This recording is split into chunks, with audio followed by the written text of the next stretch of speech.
Assalamualaikum warahmatullahi wabarakatuh. Alhamdulillahirabbil alamin. Hamdan katsiran thayyiban mubarakan bih. Allahumma shalli wa sallim wa barik ala nabiyyina Muhammad wa ala alihi wa sahbihi ajmain. Amma ba'd.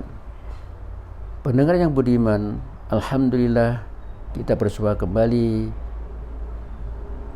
dengan pimpinan Dewan Masjid Indonesia wilayah Jawa Tengah. Yang pada kesempatan yang baik ini, marilah kita akan memasuki bulan Ramadan. Ada umalan yang bagus lagi, yaitu keutamaan tadarus Al-Quran. Kita mengimani, kita meyakini bahwa Allah telah memberikan hidayah lewat kitab suci Al-Quran. Hudal lil muttaqin, jadi petunjuk bagi orang-orang yang bertakwa. Dan keistimewaannya, Al-Quran dibaca berkali-kali tidak membosankan. Justru kita makin memperoleh ketenangan jiwa dalam kita membaca Al-Quran. Dan Rasulullah memberikan kegembiraan dalam satu hadisnya, wa mastama'a qaumun fi buyutillahi yatluna kitaballah wa yatadarasunahu bainahum illa nazalat alaihimus sakinah wa ghasyiyatuhumur rahmah wa khafatumul malaikah wa tarhamullahu fiman indahu. Jadi dan tiada orang berkumpul di masjid, mereka itu baca kitab Al-Quran dan mereka pelajari bersama-sama, bertadarus, melainkan diturunkan kepada mereka ketenangan hati, diselubungi mereka oleh rahmat, dikelilingi mereka oleh malaikat, dan Allah akan menyebut mereka kepada orang-orang atau malaikat-malaikat yang di sisinya. Dan barang siapa dilambatkan oleh amalannya, niscaya tidak dapat diciptakan oleh keturunannya. Artinya dalam kesempatan ini perlu kita lakukan bahwa tadarus Al-Quran, walaupun belum mengerti artinya, tetapi telah mendapatkan kenikmatan, ketenangan jiwa dan diliputi para malaikat. Jadi perlu diketahui bahwa tadarus ini walaupun belum mengerti artinya, bahkan mungkin bacaannya pun masih ada agak plegak-pleguk, itu pun mendapatkan dua. Artinya plegak-pleguknya yang dapat ganjaran, ada usaha. Tentunya yang paling bagus otomatis juga bacaannya bagus, tahsin, kemudian berusaha memahami artinya, karena Al-Quran adalah sebagai petunjuk yang otomatis juga diamalkan.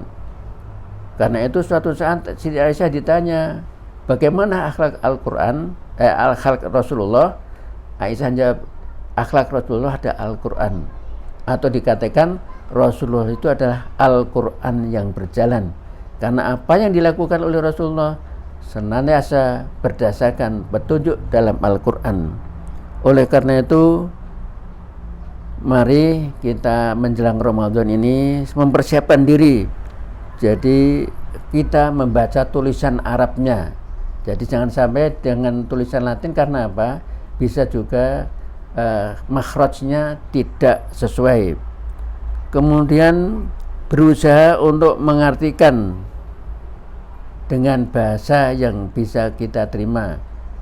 Yang mungkin ya bahasa Indonesia, yang orang Jawa ya dengan bahasa Jawa, mungkin orang Sunda ya dengan bahasa Sunda, orang Inggris dengan bahasa Inggris, sehingga dia memahami betul apa yang dimaksud Al-Quran tadi.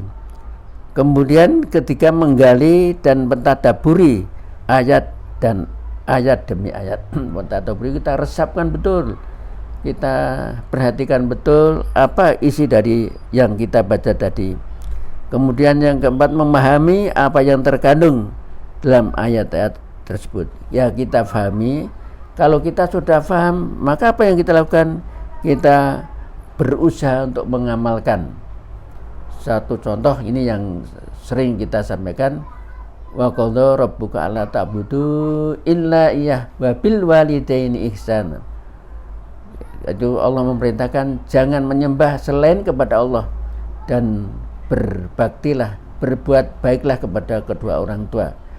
Ayat ini mengajarkan satu keutamaan yang diperintahkan Allah, ada antara anda hanya menyembah kepada Allah, dan yang kedua berbakti kepada kedua orang tua.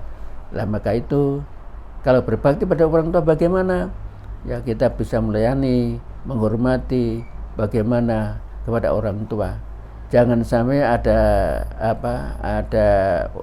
omongan wong tua malah rekoso, ngomong putu terus apa-apa dilakukan orang tua sehingga nenek itu mestinya akan khususkan untuk beribadah tapi malah disibukkan oleh cucu-cucunya yang kadang-kadang masa borong.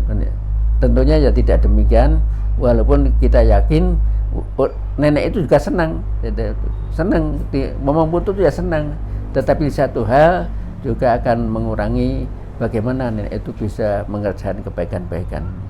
Karena itu mari pada bulan Ramadan ini kita usahakan anak cucu kita bersama untuk tadarus baik di rumah sendiri maupun bersama-sama di masjid, apalagi kalau ada ustadz atau kiai yang bisa menjelaskan makna, maksud, dan akhirnya bisa kita pahami dan satu demi satu kita bisa mengamalkan yang ditunjukkan oleh Al-Quran.